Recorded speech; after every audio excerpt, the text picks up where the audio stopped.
देशातील सर्व ration card धारकांसाठी अत्यंत महत्त्वाची बातमी समोर येत आहे। त्यामुळे हा व्हिडिओ शेवटपर्यंत बघा, कुठेही स्किप करू नका, तुमच्यासाठी खूप महत्त्वाचा आहे। सर्व राशन कार्ड धारकांसाठी शासनाने काही नियमांमध्ये मोठे बदल केलेले आहेत, त्यामुळे याबाबतची माहिती तुम्हाला असायला हवी, जेणेकरून भविष्यामध्ये तुमचे नुकसान होणार नाही। चला तर आपण व्हिडिओला सुरुवात करूया। शासनाने कुठल्या नियमांमध्ये कुठले बदल केलेले आहेत आणि तुम्हाला राशन मिळणे बंद होईल का आणि यापुढील रेशन मिळवण्यासाठी तुम्हाला काय करावे लागेल, या सर्व प्रश्नांची उत्तरे तुम्हाला या व्हिडिओमध्ये मिळणार आहे। सरकारच्या अन्न सुरक्षा योजनेअंतर्गत मोफत राशन मिळवणाऱ्या सर्व लाभार्थ्यांसाठी राशन कार्ड सोबत आधार कार्ड लिंक करून ई-केवायसी करणे आता अनिवार्य करण्यात आलेले आहे। त्यामुळे तुम्हाला सुद्धा मोफत राशन मिळवण्यासाठी राशन कार्ड सोबत आधार कार्ड कशा प्रकारे लिंक करावे आणि ई-केवायसी कशा पद्धतीने करावी याबाबतची माहिती समजून घेणे खूप गरजेचे आहे। कारण सर्व नागरिकांना ठराविक वेळेपर्यंत आपली ई-केवायसी पूर्ण करावी लागेल, अन्यथा आपल्याला राशन मिळणार नाही। जसे की आपल्याला माहितीच आहे, सरकारच्या अन्न सुरक्षा योजनेअंतर्गत अनेक लाभार्थी मोफत रेशन मिळवतात आणि यांच्याकडे राशन कार्ड देखील आहे। आता सरकार नागरिकांना रेशन कार्ड सोबत आधार कार्ड लिंक करून ई-केवायसी करण्यासाठी सांगत आहे। यामुळे योग्य नागरिकांना रेशन धान्याचा लाभ मिळेल आणि बनावट रेशन कार्ड तयार करणाऱ्यांची नावे रेशन कार्डाच्या यादीतून वगळण्यात येणार आहे। म्हणूनच आज आपण सरकारच्या मोफत रेशन धान्य योजनेअंतर्गत ई-केवायसी कशा पद्धतीने करावी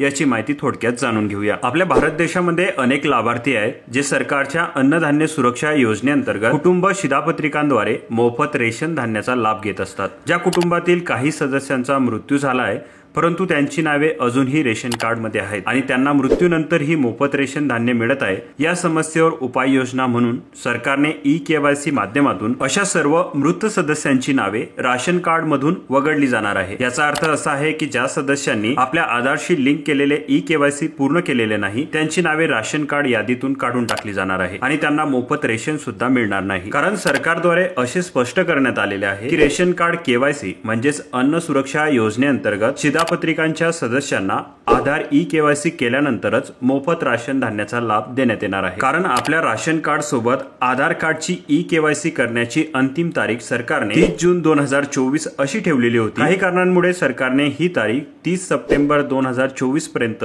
वाढवण्याचा निर्णय घेतलेला आहे। आता या शेवटच्या तारखेपर्यंत घरातील सर्व सदस्यांची ई-केवायसी पूर्ण करून घ्यावी लागेल। यामुळे मोफत रेशन कार्ड योजनेचा सर्वांना लाभ मिळेल। यामुळे तुम्हाला सुद्धा अन्न सुरक्षा योजनेअंतर्गत मोफत रेशन मिळवायचे असेल तर आता तुमचे रेशन कार्ड आणि आधार कार्ड घेऊन जवळच्या रेशन डीलरकडे जा आणि रेशन मशीनवर आधारित केवायसी पूर्ण करा। हे केवायसी तुमच्या कुटुंबातील सर्व सदस्यांसाठी आवश्यक असणार आहे, कारण रेशन कार्ड मध्ये ज्या सदस्यांच्या नावाची नोंद केलेली आहे अशा सर्व सदस्यांना ही ई-केवायसी पूर्ण करावी लागणार आहे। कारण अन्न सुरक्षा योजनेमध्ये समाविष्ट असलेले सर्व सदस्य आणि ज्यांच्या नावावर रेशन मिळते त्यांना रेशन मशीनवर जाऊन केवायसी प्रक्रिया पूर्ण करणे आवश्यक ठरणार आहे। कारण सरकारने आता OTP प्रक्रिया बंद केलेली आहे। यामुळे बायोमेट्रिक प्रक्रियेद्वारे चुकीच्या पद्धतीने लाभ घेणाऱ्या कुटुंबांना आता ओळखले जाणार आहे आणि बोटांच्या पडताळणीनंतर त्यांना अडवले जाईल। म्हणजेच ई-केवायसी पूर्ण झाल्यानंतर सरकार चुकीच्या लाभार्थ्यांची नावे या यादीतून काढून टाकणार आहे। ही केवायसी आता केवळ रेशन कार्ड डीलरद्वारेच केली जाणार आहे।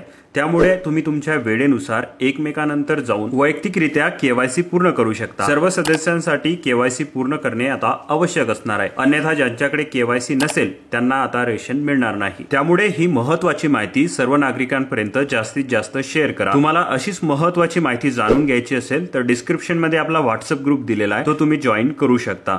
आणि चॅनलवरती पहिल्यांदाच आला असाल तर आपल्या चॅनलला सबस्क्राईब करून बेल आयकॉनला प्रेस करून घ्या।